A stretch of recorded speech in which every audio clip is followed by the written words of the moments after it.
Hola, ¿qué tal? Bienvenidos a una emisión más de Perspectivas. Yo soy Jonathan Lomelí y te invito a que me acompañes para platicar este día con Pablo Iglesias, fundador del partido Podemos, comunicador, periodista y un personaje clave en la historia de la política contemporánea en ese país, pero también para entender en clave lo que sucede en estos tiempos con respecto a los actores políticos, la economía de mercado, el triunfo de las derechas y otros de los grandes temas de discusión globales. Comenzamos, Perspectivas.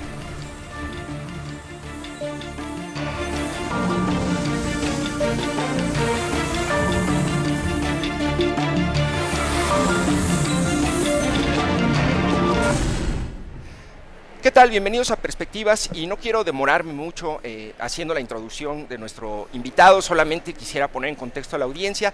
Él es un personaje que en 2011-2012, cuando el gran movimiento de los indignados en España sale a las calles de manera espontánea a decir no nos representan a la clase política, él era un profesor universitario y a partir de allí funda todo un movimiento que es el partido Podemos y llega a cambiar y reconfigurar el mapa político en España con una visión de izquierda y una agenda muy distinta a la que planteaban los partidos hasta ese momento del status quo. Te agradezco muchísimo, Pablo, que estés con nosotros en este espacio. Un placer, Jonathan, encantado de estar aquí. Oye, Pablo, a ver, me gustaría, tenemos poco tiempo y me gustaría abordar un poco cada uno de los puntos que planteaste en tu conferencia, aquí en el marco de la FIL, con respecto a esta conferencia que se tituló La delgada línea entre periodismo, ¿no?, y política, ¿no? Que bueno, a ver, en el primer punto que tú haces una reflexión, Pablo, dices, no hay una separación entre política y periodismo, ¿no? Y hablas del poder mediático. Antes de abordar a mayor profundidad de esto, Pablo, ¿a qué te refieres con el poder mediático o con los medios de comunicación? ¿A quiénes te refieres? Porque yo pienso en las televisoras, pienso en los dueños, en el editor, en las redes sociales. Es decir, ¿quiénes serían esta configuración de la que hablas? Vivimos en sociedades mediatizadas donde la socialización política se produce más a través de los medios de comunicación que a través de otros dispositivos de socialización clásicos como la participación en el sindicato, la escuela, el centro de trabajo, las asociaciones de vecinos, barriales, etc. Los medios de comunicación son el gran actor ideológico y cultural. Si entendemos que la política la llevan a cabo actores, esos actores no son solamente los partidos, esos actores no son solamente los estados. Los medios de comunicación siempre han sido actores absolutamente determinantes y en las últimas décadas, en la medida en que la mediatización social se hace más amplia, los medios son los grandes actores ideológicos y por lo tanto los grandes actores políticos. Y el problema es que si a un lugar la democracia ha llegado poco, es a los medios de comunicación. El poder mediático es el poder menos democrático y el que más límites plantea a la construcción de democracias plenas en nuestras sociedades. Oye, Pablo, pero me parece o siento un poco como, no sé si anacrónico el término, es decir, se habló en algún momento del cuarto poder, ¿no?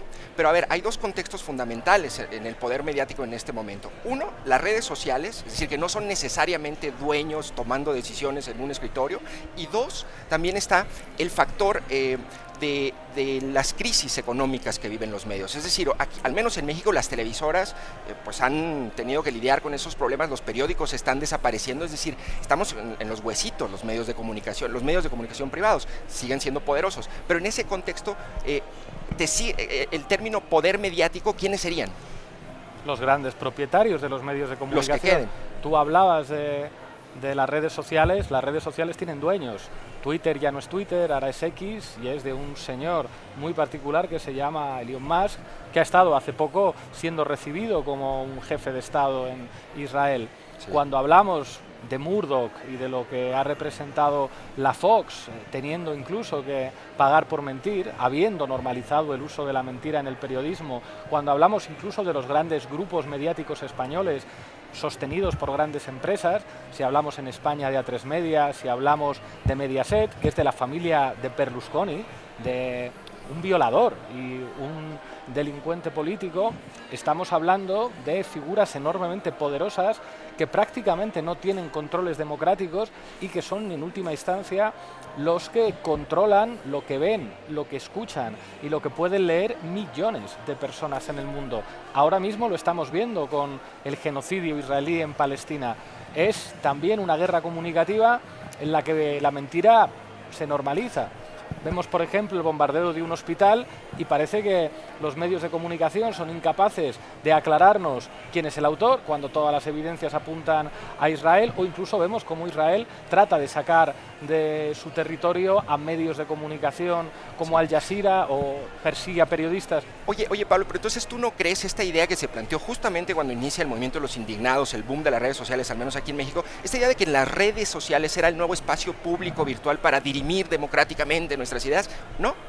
Creo que fue una fantasía que muchos compartimos durante algún tiempo, al pensar que la Internet y las redes sociales venían de alguna manera a democratizar los medios de comunicación. Y es verdad que las redes sociales han hecho mucho más accesible, digamos, los medios de comunicación a sectores que de otra manera tendrían muchas dificultades para difundir sus productos.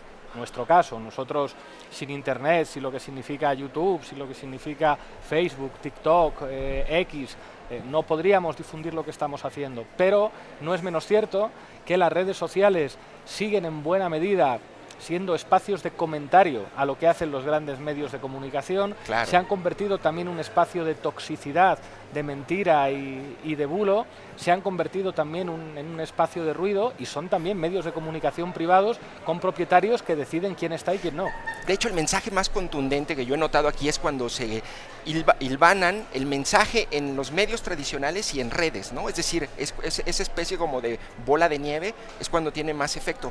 Oye, Pablo, el segundo punto que me gustaría abordar es, tú dices, los medios de comunicación no son transportistas de la información. Y dices, no puede haber periodismo sin intencionalidad política ni línea editorial.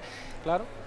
Adiós a todos los principios éticos, ¿sabes?, que nos plantearon en las escuelas. Me parece muy interesante y provocador, pero a ver, Pablo, con ¿esto qué significa? Es decir, que el periodista debe ser o asumir una posición activista o ¿cómo defines un parámetro ético para abordar la realidad? Ponme un ejemplo de un periodista neutral. O de un medio de comunicación neutral. No lo hay. Entonces deberían decirles a los profesores que les digan eso en las escuelas, que el periodismo tiene que ser riguroso, tiene que contrastar las fuentes, pero lógicamente el periodismo va a tener su enfoque.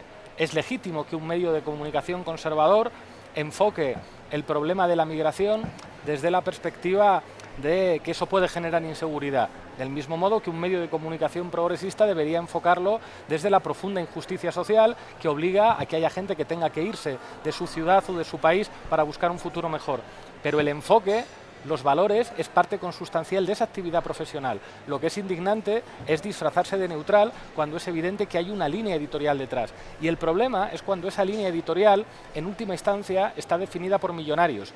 Poniendo un ejemplo claro, si el dueño de este medio de comunicación fuera Coca-Cola, tú y yo podríamos estar hablando aquí de que la Coca-Cola es insana para los niños. No, claro. Bueno, ahora, en ese sentido, Pablo, ¿cómo defines un parámetro ético de cómo abordar la realidad, ¿no?, como periodista? Yo creo que hay que asumir un enfoque. Por supuesto, la clave es no mentir. Creo que uno tiene que reconocer sus valores. Alguien que dice, yo soy un periodista católico y mis valores definen mis enfoques e incluso la selección de temas de lo que yo quiero hablar. Sí, claro. Seleccionar qué temas van a una portada, qué temas son los más importantes, es ya una decisión ¿Y crees que debe ideológica. Ser un pacto abierto y razonado con el lector? Yo creo que sí. Con la audiencia. Y que los medios tienen línea editorial y al mismo tiempo no mentir y una práctica profesional de rigor, de contrastar las fuentes, de apoyar en datos las cosas que se dicen. Por ejemplo, ¿tú cómo defines tu propio canal que diriges, Canal Red, y la base del programa? Es un medio de comunicación de izquierdas, claramente, pero al mismo tiempo nos esforzamos mucho en ser los mejores en cuanto a la calidad de la información. Sí. Y nos lo dicen, es impresionante cómo trabajáis, cómo se aprende escuchando lo que hacéis, por el rigor que tenéis, e incluso nos dicen algo que no sabemos cómo valorar bien, nos dice, se nota que no venís de una formación periodística, sí, que hay un filólogo, una matemática, un politólogo trabajando para informar de temas, tratando de aportar una calidad también académica al material que estamos produciendo, que no oculta nuestra intención. Somos un medio de comunicación de izquierdas, pero tratamos de ser rigurosos, de decir la verdad y de producir productos de calidad. Oye, interesante, Pablo, en tu tercera propuesta dice: la gente no milita en los partidos políticos en general, sino en los medios. A ver, explícame un poco más eso. En realidad esto siempre fue un poco así. Ajá. Cité en la conferencia una frase que se atribuye a Kautsky, que decía: las tabernas son el último bastión de la libertad del proletariado en Alemania. Y decía esto porque en las tabernas, donde había muchos obreros analfabetos que después del trabajo iban a beber, se leían periódicos en alto. Los partidos obreros nacen prácticamente todos en torno a un periódico. El periódico es el partido, porque el periódico es el que da una explicación. ¿Qué significa militar? ¿Qué significa ser partisano? Significa compartir una comunidad identitaria e ideológica. ¿Cuál es el dispositivo que te da alternativas para pensar? El medio, el medio. Por lo tanto, cuando alguien lee todos los días un periódico conservador, forma sus ideas con la lectura de ese periódico. Lo mismo si escucha una radio conservadora o si ve una televisión conservadora. En realidad, son militantes de esos medios. Hay un chiste, una caricatura, en la que se ve a un señor viendo la televisión y su hija le está diciendo: papá, te están mintiendo. Y el hombre responde: ¿cómo me van a estar mintiendo si dicen lo que yo pienso? Claro. La militancia es una adhesión ideológica. Los grandes productores de militancias, en tanto que adhesiones ideológicas, son los medios de comunicación. Los ideólogos de nuestra época no son las figuras políticas en la mayor parte de los casos, son las figuras mediáticas. Una figura política es una figura muy frágil, que me lo digan a mí, se puede destruir con mentiras a una figura política. A una figura mediática es mucho más difícil destruirla. Oye, Pablo, y sigo un poco pensando y me hace ruido, cortocircuito esta idea, porque al menos creo que yo visualizo a México, ¿no? A ver, aquí, pues, el discurso al menos y las estadísticas nos muestran que la gente no lee los periódicos ya, que la gente no ve la televisión, es decir, que hay un distanciamiento, ¿no? Y ahora lo que rifa, pues, es el infoespectáculo, ¿no? Sí. Ojo con los periódicos. En ningún sitio la gente lee masivamente periódicos, pero las élites leen los periódicos. Claro. Las personas que toman decisiones leen los periódicos y, sobre todo, las personas que definen la escaleta de un programa de televisión, los editores de un programa de televisión, los guionistas, eso sí leen los periódicos. Por eso los periódicos, aunque no los lea mucha gente, son muy importantes, porque señalan una pauta que influye en los actores dirigentes, en las élites dirigentes de la formación ideológica de una sociedad. Bueno, interesante. El cuarto punto, este es muy provocadora. La estructura de los medios de comunicación define la calidad democrática de un país, ¿no? ¿Cuál es la calidad democrática en España ahorita? A ver. Escasa en lo que a los medios se refiere. Si la mayor parte de los medios de comunicación son propiedad de multimillonarios, es muy difícil que cumplan su función democrática. Que nos cuenten esta tontería de que los millonarios son una suerte de filántropos que dedican su dinero a garantizarnos a los ciudadanos el derecho a la información, es como: no, mire usted hace negocios, y si usted tiene un medio de comunicación es para proteger su negocio. Usted no vende lavadoras para que la gente podamos lavar la ropa, usted vende lavadoras para ganar dinero. O sea, su voluntad cuando forma una empresa es ganar dinero. ¿Tú no crees que sea posible que un dueño, un magnate de un medio pueda tener un papel democrático con un medio de comunicación? Es algo demasiado valioso como para arriesgarlo a la buena voluntad de un multimillonario. ¿Quién debería ser entonces el dueño de un medio? Lo que nosotros defendemos es una posición muy liberal, que es un sistema de 3 tercios. Un tercio de medios públicos. Ojo, medios públicos no quiere decir medios del gobierno. Quiere decir medios que representen la pluralidad social que se expresa en las elecciones. Un tercio de medios comunitarios. ¿Por qué no se facilita el derecho a la información a sindicatos, asociaciones de vecinos, organizaciones de la sociedad civil? ¿Usted de quién se fiaría más? ¿De un millonario o de un sindicato? ¿Usted de quién se fiaría más? ¿De una asociación de médicos o de un millonario? Y un tercio de medios privados. Medios privados, eso sí, que garanticen unos mínimos de pluralidad, que impidan las prácticas oligopólicas y que impidan, por ejemplo, que bancos o determinadas empresas estratégicas puedan ser propietarias de medios. Oye, y aquí tú hablas de un papel fundamental de la izquierda que debe entender, ¿no?, que para poder triunfar políticamente también hay que tener el poder político. ¿Pero eso qué significa, Pablo? Es decir, ¿implica que entonces la izquierda debe tener sus propios medios, debe controlar algún tipo? Obvio, es hacer lo mismo que ha hecho la derecha. La derecha ha entendido, es mucho más gramsciana la derecha que la izquierda. ha entendido que las grandes batallas políticas son culturales. La Iglesia Católica en España tiene una estación de radio y una estación de televisión. Tienen muchísimos centros educativos e incluso universidades. ¿Por qué los sindicatos no? La derecha lo ha entendido mucho mejor. Berlusconi entendió que su imperio mediático era un instrumento para ser presidente del Concilio en Italia. Oye, Pablo, a ver, pero yo pienso un poco en tu historia. La otra vez estaba pensando en Milei también, digo, no, son incomparables, pero ambos comienzan como panelistas en medios televisivos. Es decir, tú eres un producto de ese... Absolutamente. ¿Qué pasó? Los mismos que, porque dábamos audiencia en un contexto determinado, cuando convertimos ese nivel de conocimiento y de simpatía social en un partido político, son los que nos destruyen. Los medios que a mí me sacaban nunca fueron de izquierdas, y cuando dejé de ser alguien que producía audiencias y beneficios y me convertí en un peligro político, los mismos que te han dejado hablar te dejan de llevar y te destruyen. En España no hay ningún medio de ámbito estatal que a mí me lleve, ninguno. Hablé durante un tiempo en la SER hasta que la SER decidió despedirme. Solamente hablo en medios catalanes. No ningún hay más medio. No me dejan hablar. Bueno. Oye, interesante. El sexto punto, tenemos poco tiempo, que me parece muy interesante, y dices tú, hablas del nuevo paradigma Fox, ¿no? Es decir, el estilo de periodismo en el que es legítimo mentir, brutal. Es bestial. La derecha mediática ha asumido que la mentira es legítima. Eso es Milei, Argentina, ¿no? Eso es Milei, pero eso es Donald Trump, eso es la guerra de Ucrania con los atentados de Nord Stream, en el que Seymour Hersh dice, oiga, es evidente que han sido países de la OTAN los que han destruido una infraestructura estratégica de un país de la OTAN, o lo que estamos viendo ahora en Palestina. Oye, hay una parte de tu conferencia y dijiste una frase casi, yo no pude asistir, pero casi me dan ganas de venir corriendo y preguntarte a qué te referías. Dices, y es interesante la frase, el periodismo no es contar que alguien dice que llueve y alguien dice que hace sol. El periodismo debería ser abrir las ventanas. Efectivamente. ¿Qué es abrir las ventanas? Un ejemplo. Los rabinos del gueto de Varsovia denuncian una masacre de los nazis. Goebbels lo niega y acusa de terrorismo a los rabinos. ¿Eso sería periodismo?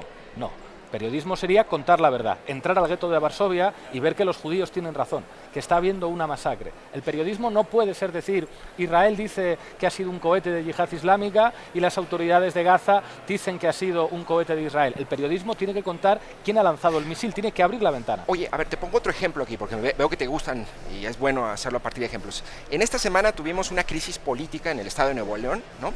El gobernador decía que el PAN y el PRI estaban manipulando la ley y era ilegal lo que estaban haciendo de no dejarlo irse a la campaña presidencial. Total, fue desquiciante, Pablo, desquiciante porque había versiones por todos lados. Es imposible, yo como periodista que llevo leyendo noticias, es imposible comprender qué estaba pasando.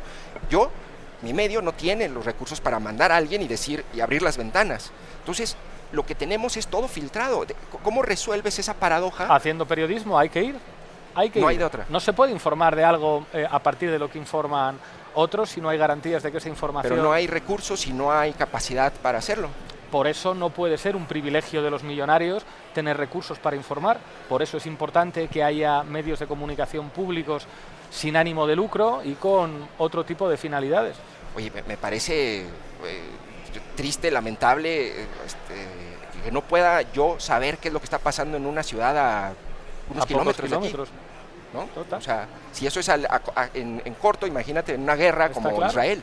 Nosotros hicimos hace poco un crowdfunding en el que obtuvimos en 48 horas 50.000 euros para enviar un corresponsal a Palestina y poder tener información de primera mano. Sí, oye, se nos acaba el tiempo, pero a ver, ¿qué opinas sobre la mañanera? En la mañanera, AMLO, bueno, la conoces, ¿qué opinas sobre la mañanera? La mañanera es algo que se estudiará en las facultades de comunicación porque es absolutamente increíble y yo creo que irrepetible que un presidente a través de una conferencia de prensa larguísima todas las mañanas defina la agenda mediática de un país.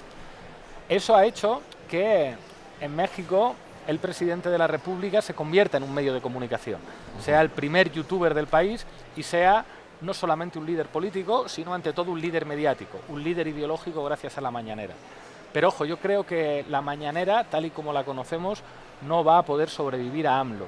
Creo que es el resultado de una personalidad y de un estilo muy particular y que no resuelve el problema de los medios. Creo que hace falta reequilibrar la correlación mediática de fuerzas, aunque pueda haber, digamos, experiencias como la mañanera enormemente interesantes. Oye, A ver, todos hay los sectores o digamos el establishment de los opinadores, la comentocracia, todos hacen corajes cada mañana con Andrés Manuel, ¿no? Pero Andrés Manuel, y me consta porque yo lo he verificado, ha mentido y miente en la mañanera, ¿no? Es decir, eso podría ser un modelo Fox desde la izquierda. ¿En qué, por ejemplo? Porque hay, por ejemplo, en el tipo de... en que ya no hay violencia en el país, ¿no? Dice, ya no hay masacres en el país. Cuando tú fácticamente puedes verificar que cada 2 o cada día hay masacres, ¿no? Y dice, la corrupción ya se acabó. A ver, pues es una generalización demasiado abstracta, Pablo. Eso es mentir, ¿no? Eso, sobre todo, se puede someter a discusión. Yo creo que comunicar, es decir, oiga, lo que está usted diciendo, a mí me parece que no se corresponde con la realidad. Y, de hecho, el trabajo de los medios de comunicación es comprobar si determinadas afirmaciones que se hacen son correctas o no son correctas. Claro. Si te parece, Pablo, vamos a una breve pausa y regresamos para seguir platicando, ¿te parece? Estamos en Perspectivas, soy Jonathan Lomelí, estamos platicando con Pablo Iglesias, fundador del partido Podemos, comunicador, periodista, que en 2021, esta es una historia tremenda en su biografía personal, renunció por completo a la política después de haber llegado a vicepresidente del gobierno español. Vamos a una breve pausa y regresamos.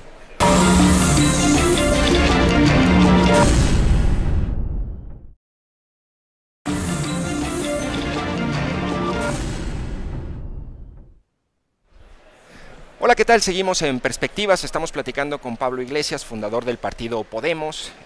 En el bloque anterior decía que después de que reconfiguró el mapa político en España a partir de los movimientos sociales del 2011-2012, él funda este partido y llega a reconfigurar el mapa, pero lo hace también de tal manera que crea el primer gobierno de coalición desde la Segunda República Española, es decir, estos son casi 100 años, es decir, es algo que realmente resultó inédito. Y en ese sentido, Pablo, le decía yo a la audiencia que fue en 2021 cuando renuncias a la política, ¿no? Pablo está, un poco le doy el contexto rápido a la audiencia, está como vicepresidente del gobierno español, se va a competir por las elecciones de la Comunidad Autónoma de Madrid, pierde, pero no solo pierde, la ultraderecha se lleva más votos, si no recuerdo más, es decir, Vox obtiene más votos, ¿no? Y ese mismo día Pablo se para frente a sus seguidores y renuncia a la política para regresar a la academia y a los medios de comunicación. Pablo, ¿esa decisión hasta este momento sigue en firme? ¿Estás convencido de que fue lo correcto? Completamente. Aquel resultado electoral mejoró nuestro último resultado en Madrid. Sí, vi que subió un poquito, sí. Veníamos de una situación en la que podíamos quedar fuera de la Asamblea y cuando yo me presenté mejoramos el resultado y aseguramos esa presencia que después se volvió a perder. Yo era consciente en aquel momento de que mi figura política estaba agotada como consecuencia también de una hostilidad mediática hacia mí enorme durante los años. Presentarme a las elecciones de la Comunidad de Madrid era un último servicio para asegurar que nuestro partido iba a seguir estando presente en la Asamblea de Madrid. Parecía bastante obvio que Isabel Díaz Ayuso iba a ganar esas elecciones. A partir de ahí, mi vocación nunca ha sido la representación política. Yo soy un militante y he procurado estar siempre donde era más útil. Era obvio que en 2014 la persona que tenía que encabezar un proyecto político era yo, pero en 2021 para mí era obvio que yo ya estaba agotado como figura de la política institucional. Y me parecía absolutamente crucial empezar a trabajar en lo mediático. Y estuve solamente 3 meses sin trabajar.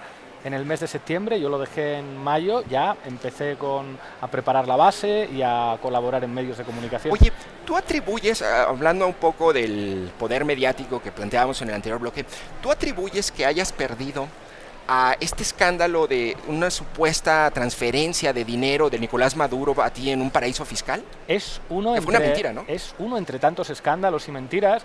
En el caso de este es que apareció un audio en el que un periodista salía hablando con jefes de la policía española diciendo que sabía que la noticia era falsa pero que la iba a dar a 2 semanas de las elecciones. el director de La Sexta, de una cadena supuestamente progresista. Y por supuesto no hubo ni dimisiones ni depuración de responsabilidades. Un periodista reconociendo en un audio que había grabado un comisario de policía, que se conocieron después los audios, reconociendo que iba a dar una noticia falsa para destruir la reputación, en este caso del candidato de Podemos. Pero como esta, no ha dejado de haber cientos de procesos de Lawfare, que era básicamente inventar noticias terribles sobre Podemos, que después en los tribunales quedaban en nada, pero que servían para condicionar la opinión pública. Había encuestas que decían que la mayor parte de los españoles pensaban que nos había financiado Venezuela, aunque fuera mentira. ¿Qué importa que sea mentira? Diría la Fox, si la mentira tiene efectos políticos. El efecto político es desgastar a sus dirigentes y desgastar al partido. Esa violencia mediática sobre nuestra formación política tiene pocos precedentes en nuestro país. En mi casa ha habido concentraciones de neonazis durante meses. ¿A qué te refieres con eso? Lo escuché varias veces en entrevistas, decías, literal, o sea, neonazis estaban en mi casa. ¿Qué pasó ahí? Durante 3 meses. Durante 3 meses había manifestaciones... Durante la campaña. De extrema derecha, siendo ya gobierno, en mi casa, donde vivía con mi compañera, que era ministra, en casa de una ministra y un vicepresidente, había todos los días concentraciones de ultraderechistas y no eran disueltos por la policía. Se les permitía concentrarse allí. Oye, Pablo, a ver, recuérdame, si no me equivoco, tú como vicepresidente, ¿hubo una reforma que impulsaste relacionada con la ley de vivienda? ¿Es correcto? Digamos, no desde mi departamento, pero digamos que Podemos trabajó para que mejoraran la posición de los arrendatarios y de las personas que tenían hipotecas. Explícame brevemente esa ley, en qué consistió o en qué consiste, porque aquí tenemos un problema muy similar en ese sentido. Para nosotros la clave es poder regular el mercado del alquiler. Ajá. Que los ayuntamientos y las comunidades autónomas puedan declarar algunas zonas como zonas de mercado tensionado para frenar la capacidad de los especuladores de aumentar el precio de los alquileres y poner topes a los precios del alquiler. Eso ya ocurre en España. Eso ya puede ocurrir si los ayuntamientos quieren hacerlo. ¿Y han querido? Eso, algunos sí. En Barcelona, por ejemplo. Eso sirve para que no se disparen los precios del alquiler y parte de una concepción de la vivienda, no tanto como bien de mercado, sino como derecho. Es muy interesante, imagínate, no puedo creer que tengas un tope de la renta, aquí lo suben lo que quieren los caseros, ¿no? Oye, y dentro de tu trabajo como viceministro, ¿cuál fue la agenda que tú puedes destacar más importante? Lo más importante era comunicar. Yo decía a todo mi equipo desde el principio, es más importante que expliquemos lo que estamos haciendo que lo que estamos haciendo. Si lo que estamos haciendo nadie se entera y no transforma ideológicamente la sociedad, sirve para muy poco. ¿Y cómo lo hacían? La clave era hablar mucho. La clave era dedicar mucho tiempo al trabajo mediático y al trabajo en redes sociales para que la gente entendiera qué es lo que estábamos haciendo. Y eso es algo que le decía a todo el equipo, sirve de poco mejorar la vida de la gente si eso no lleva aparejado un relato sobre qué es lo que estamos haciendo para mejorar la vida de la gente y por qué esto es importante. Oye, y con esa concentración de poder en unos cuantos en los medios en España que ocurre también aquí, o sea, ¿qué ha hecho Podemos para enfrentar eso? No nos dejaron cambiar prácticamente nada a ese nivel y eso tenía que ver con nuestro socio de gobierno, el PSOE, que no estaba dispuesto a alterar la correlación mediática de fuerzas. Nosotros hubiéramos querido unos medios públicos más democráticos, hubiéramos querido que se facilitara la entrada de otros operadores privados, que facilitara una mayor pluralidad, pero el ecosistema mediático español, concentrado en general en Madrid, es enormemente conservador. Y ahí me imagino una connivencia o una especie de alianza entre el poder político y mediático. Absolutamente. ¿Quién es el jefe de quién? Nosotros decimos siempre que manda la derecha mediática. Ajá. En privado, muchos dirigentes de la derecha política me lo han reconocido. El último dirigente del Partido Popular que fue defenestrado dentro del partido fue defenestrado por la acción de la derecha mediática. Aguantó 48 horas de presión por parte de los medios de la derecha y le cambiaron inmediatamente. Claro. Oye, a ver, Pablo, me parece muy interesante tu caso. Es un hombre que viene en la academia, después pasa a fundar un partido, entra al gobierno, es decir, tomas decisiones, la praxis política, haces comunicación y te sales para volver a ser periodista o comunicador. ¿Qué aprendiste de esa lección en la práctica de la política, Mucho. de la real política? Igual que te digo que no volvería a la política desde el cargo institucional, me alegro de haber pasado por ahí porque me ha dado unas tablas y un aprendizaje que no habría adquirido de otra manera. Al tiempo que ha ayudado a convertirme en una referencia para mucha gente que confía en los proyectos comunicativos que estamos haciendo ahora. Haber vivido la política desde las instituciones y desde el gobierno me ha dado una experiencia para hacer lo que hago ahora que no habría tenido de otra forma. A ver, ¿recuerdas o puedes ponerme un ejemplo de una lección que te haya dado esa? Por ejemplo, he podido conocer a los periodistas desde la posición de una figura política muy atacada por los medios. Y ahora nuestro medio ha convertido el periodismo en objeto de información. Eso le molesta mucho a los colegas. Pero es fundamental. Nosotros en nuestro periódico, en Diario Red, tenemos una sección que dice medios, informamos de los medios. Cuando un periodista miente, lo contamos. Cuando una línea editorial es muy clara en la defensa de algo, lo señalamos también. Analizamos los objetivos políticos y la praxis política de los medios de comunicación. ¿Y quién financia tu medio? 17.500 suscriptores Gente. que pagan al mes una cantidad voluntaria. Qué maravilla. Maravilloso. Eso y es gracias a imposible eso aquí, Pablo. tenemos...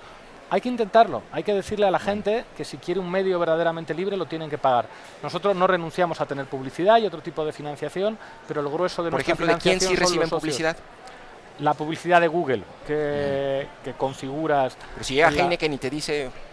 Podríamos llegar a un acuerdo. ¿Sí? No sería problemático para nosotros. Igual que en YouTube, la publicidad de YouTube, de la que cobramos dinero... Aunque Heineken traiga un proyecto de una cervecera y se va a llevar todo el agua de los mantos freáticos... Habría que discutirlo. ¿No? Entonces, a lo mejor, pero sobre todo, nunca dependeríamos de Heineken.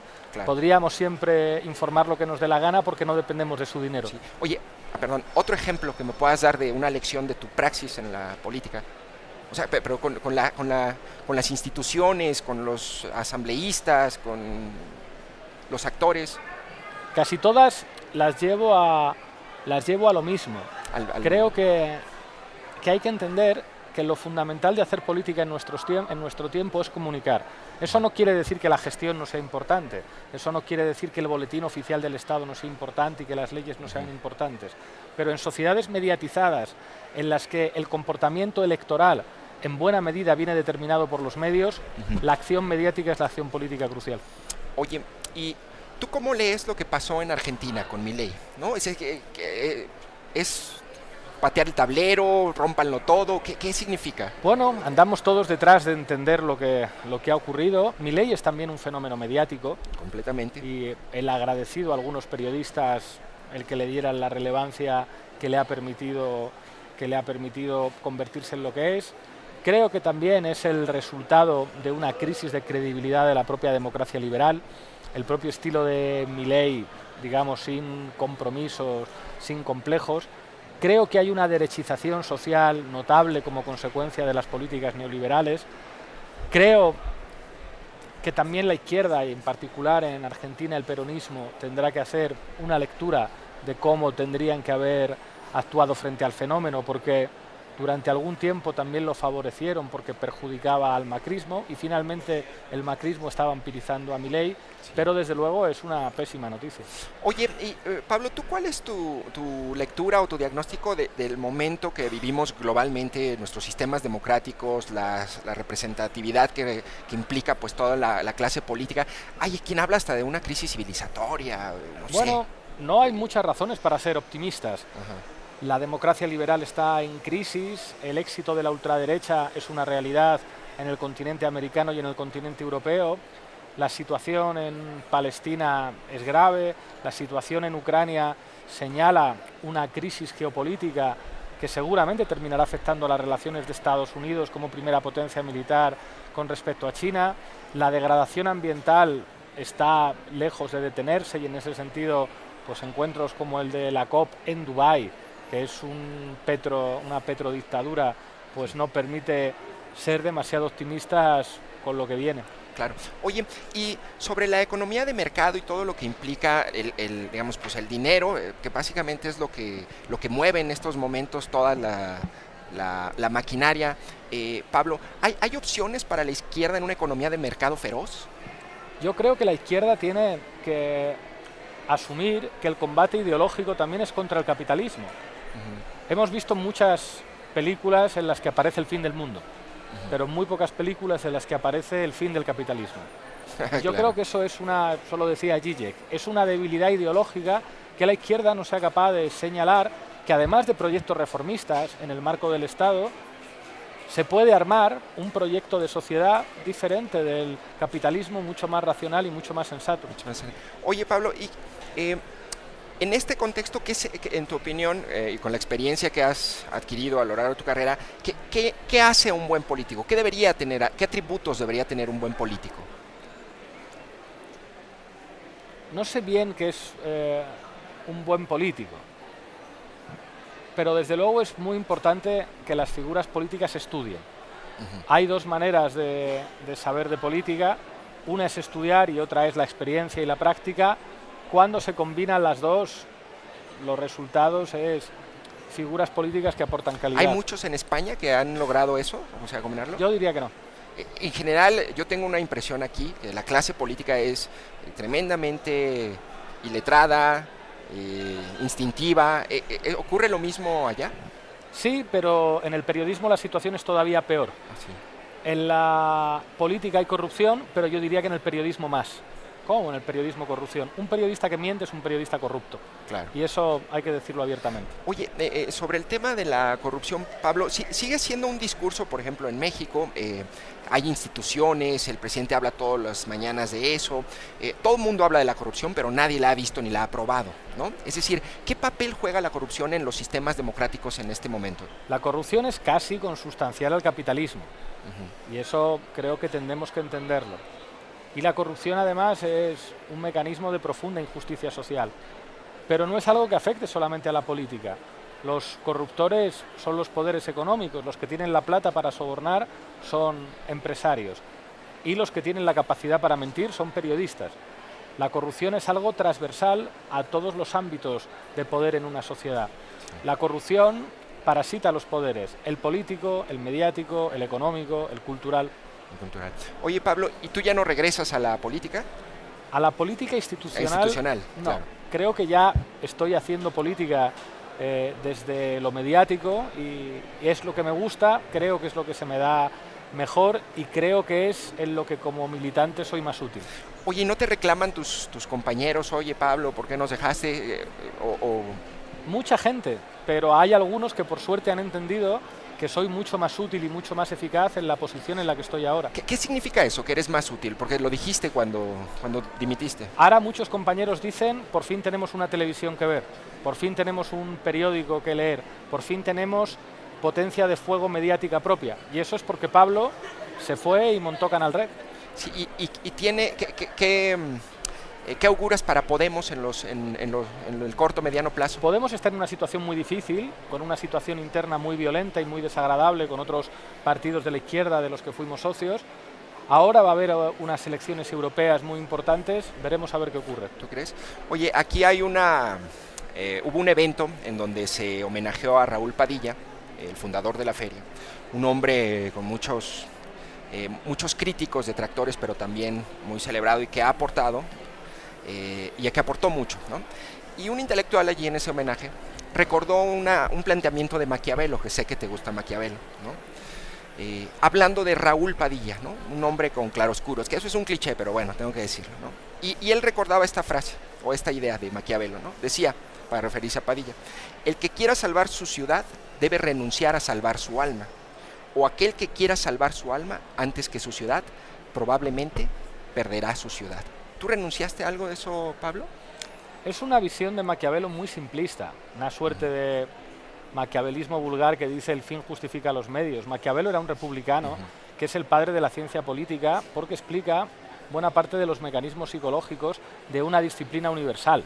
Entonces, pretender presentar a Maquiavelo como la figura que dice que para ser un buen político hay que abandonar los valores y los principios, está mintiendo. La política tiene sus técnicas, pero eso no quiere decir que haya que abandonar los valores. ¿Tú cómo interpretas? ¿Qué parte de Maquiavelo es lo que te gusta de sus planteamientos? Es el primero que aísla la política de otras disciplinas, por eso es el padre de la ciencia política. Sí. Y leer El Príncipe, por ejemplo, habiendo practicado la política con responsabilidades como dirigente, es enormemente útil. ¿Cuál es tu libro favorito, clásico, sobre filosofía política o política? El Príncipe podría ser un libro muy interesante. Recomiéndanos un autor ahorita contemporáneo que podamos leer, o algún libro. A mí me gusta mucho un autor español que que es un autor de novelas, de teatro, de poesía y también de ensayo político. Yo creo que es el mejor intelectual de la izquierda española del siglo XX. ¿Quién? Que es Manuel Vázquez Montalbán. Es un autor ya fallecido, pero creo que tanto sus novelas como sus ensayos son enormemente útiles para entender la historia de España, la historia social de España y la historia de la izquierda española. Pablo, pues te agradezco muchísimo que me hayas acompañado en este espacio. Muchas gracias por habernos acompañado. Esta fue la entrevista con Pablo Iglesias, fundador de Podemos y periodista que estuvo de visita en México en el contexto de la Feria Internacional del Libro de Guadalajara. Vamos a ver algunos fragmentos de la conferencia que dictó en este marco.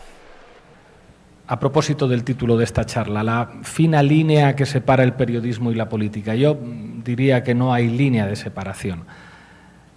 Doy clases en un máster de la Complutense, en un máster de análisis político, en una asignatura que se llama Actores políticos y sociales. Y lo que explico a mis estudiantes el primer día es que no se crean esa distinción. Normalmente en los programas de ciencia política se dice que los actores políticos son los partidos y que los actores sociales son los movimientos sociales y los lobbies o grupos de interés. Aquí lo que habría que decir es que no siempre es fácil de distinguir la forma partido de la forma movimiento social. Hay partidos que son movimientos sociales, hay movimientos sociales que se dotan de estructuras de partido, y meter en el mismo saco a los movimientos sociales con la intervención política de las empresas a través de los lobbies y de los grupos de interés no tendría demasiado sentido. Y ojo, quien hace una categorización como esta, excluyendo a los grandes actores ideológicos y culturales como son los medios de comunicación, simplemente no entiende la política. Los medios de comunicación son actores ideológicos y son en nuestra época, y no solo en nuestra época, los grandes actores ideológicos. Claro que los medios de comunicación son actores políticos, claro que son actores ideológicos, y es evidente que los medios de comunicación influyen, determinan, condicionan. Los medios de comunicación no son transportistas de la información. Hay veces que podemos escuchar a periodistas decir que ellos son simplemente los mensajeros, que no hay por qué juzgar ninguna intencionalidad política. Claro que hay intencionalidad política. No puede haber periodismo sin intencionalidad política. No puede haber periodismo sin línea editorial. No hay tarea cultural o ideológica que se pueda separar de la actividad periodística. Siguiente proposición. La gente no milita en los partidos políticos en general. La gente milita en los medios de comunicación. Los grandes creadores de opinión no son los dirigentes de partido, son las figuras que tienen la suerte de tener a millones de personas que les escuchan normalmente a través de dispositivos audiovisuales o que les leen. Eso es enormemente importante. Yo he sido un dirigente político. Cuando un dirigente político va a una entrevista, no tiene oportunidad de establecer la agenda mediática. Hay algunas excepciones, hablaremos de esas al final. No tiene oportunidad de establecer la agenda mediática, no tiene oportunidad de enmarcar los temas, no tiene oportunidad de señalar las claves de las que va a discutir la gente en su casa. Cuando un dirigente político va a una entrevista, va a defenderse y prepara esa entrevista con su equipo básicamente para no decir lo que no quiere decir, que es la tarea fundamental del periodista que le entrevista. ¿Qué significa entrevistar a un dirigente político? Conseguir que diga lo que no quiere decir. ¿Qué significa para un dirigente político ir a una entrevista? Pues conseguir defenderse de la ferocidad de quien le está haciendo esa entrevista. La gente no milita en los partidos, milita en los medios que establecen la jerarquía de temas, los enfoques, los marcos que en última instancia condicionan los debates sociales. La estructura de propiedad de los medios de comunicación define la calidad democrática. Yo sé que esto es un anatema, pero hay que decirlo. ¿Tiene el periodismo protección cuando el periodismo está en manos de empresas privadas? La tendencia al oligopolio, la tendencia a que grandes empresas con intereses económicos sean los propietarios de casi todo lo que puede ver, escuchar o leer la población, permite que el periodismo asuma la función democrática que le corresponde. Hay algunos periodistas, hay muchos periodistas que dicen, como uno que se lo dijo a Noam Chomsky en una entrevista, mi editor jamás me ha puesto una coma, jamás nadie me ha llamado para decir lo que tengo que escribir. Esto no es verdad. Si Coca-Cola es propietaria de una televisión, será muy difícil que un periodista de esa televisión cuente que la Coca-Cola es muy mala para los niños y muy poco sana en general, o que hable de los vínculos de Coca-Cola con el paramilitarismo en Colombia. Si una empresa energética es propietaria de un medio de comunicación, será muy difícil que desde ese medio de comunicación se critiquen o se pongan en cuestión los intereses de esa empresa. Esto es una evidencia y, sin embargo, parece que decir esto supone atacar la libertad de prensa, cuando debería ser todo lo contrario. Lo que más ataca la libertad de prensa es que los grandes medios de comunicación sean propiedad de millonarios. Si los grandes medios de comunicación son propiedades de millonarios, la libertad de prensa está en cuestión por definición. Habría que hablar de un modelo perfectamente compatible con el capitalismo y perfectamente compatible con el liberalismo, que sería el modelo de 3/3. Un tercio de medios de comunicación privados, donde haya mecanismos de control que eviten prácticas oligopólicas, concentración de la propiedad de los medios de comunicación, o que bancos o grandes empresas puedan ser propietarias de medios de comunicación, con un tercio de medios públicos. Ojo, medios públicos no quiere decir medios gubernamentales, medios que expresen la pluralidad electoral de los diferentes países, y un tercio también de medios comunitarios que pongan en manos de las organizaciones de la sociedad civil, del movimiento obrero, del movimiento estudiantil, de los movimientos vecinales, el acceso a un derecho fundamental para que exista la democracia. Y, sin embargo, hay muy poquitos partidos políticos en el mundo que se atrevan a hacer una propuesta tan moderada como la de los 3/3. La derecha ha entendido mucho mejor que la izquierda que los medios de comunicación son condición de posibilidad del éxito político. Se podría mencionar a Silvio Berlusconi como precedente de Trump, se podría mencionar, en el caso de mi país es un ejemplo muy evidente, a la Iglesia Católica, que tuvo desde el principio claro que su papel en la educación tenía que ser un papel predominante y que es propietaria de una estación de radio y de una estación de televisión en España, y contrastarlo con que en España los sindicatos, que tienen millones de afiliados, no hayan sido jamás propietarios ni de un periódico, ni de una estación de radio, ni de una estación de televisión, y tampoco hayan asumido que la educación era un espacio de intervención de las organizaciones de la sociedad civil. Una de las claves de éxito de la derecha es su conciencia de lo que representa la cultura y la guerra cultural, y su conciencia de lo que representa el Estado y la penetración en el Estado. La izquierda, por desgracia, es mucho menos gramsciana que la derecha en este sentido, y eso termina teniendo efectos políticos inequívocos. La Fox normalizó un nuevo estilo de periodismo en el que es legítimo mentir. Es la teoría de los hechos alternativos. Hablar de hechos alternativos es básicamente hablar de la normalización de la mentira en el periodismo. Es algo que la Fox viene practicando en los Estados Unidos desde hace tiempo, degradando la profesión del periodismo hasta límites insoportables y haciendo que pase a mejor vida la democracia liberal, pero es algo que se está extendiendo en todas partes y que se empieza a normalizar con los fenómenos bélicos. No sé si recuerdan ustedes el atentado de Nord Stream, un atentado contra infraestructuras energéticas no solo de Rusia, sino también de Alemania.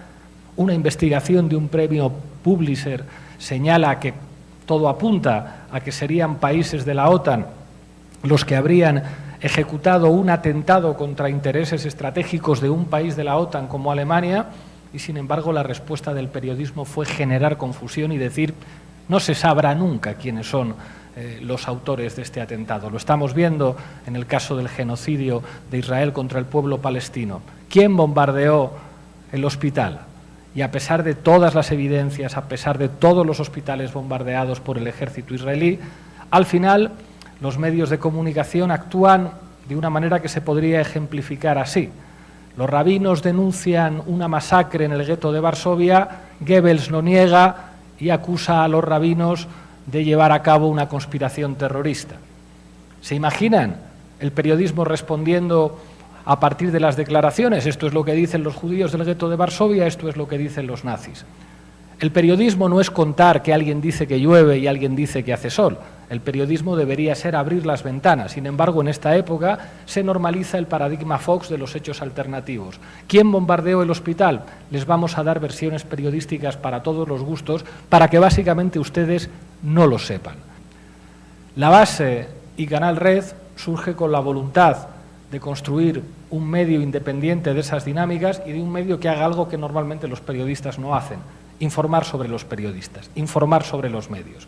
Nosotros tenemos, además de la sección de actualidad, la sección de América Latina, la sección de internacional, la sección de cultura, la sección de humor gráfico, una sección de medios, en la que informamos y analizamos las líneas editoriales de los medios. Y cuando se puede verificar que un medio ha mentido, lo contamos. Porque, y con esto concluyo mi intervención de hoy para responder a sus preguntas, el poder mediático es el poder político fundamental en sociedades en las que se deja a la gente votar. Y hasta que la izquierda no entienda que sin poder mediático estará condenada a la derrota, los éxitos electorales que pueda conseguir terminarán transformándose en derrotas si el poder mediático sigue en manos de los mismos.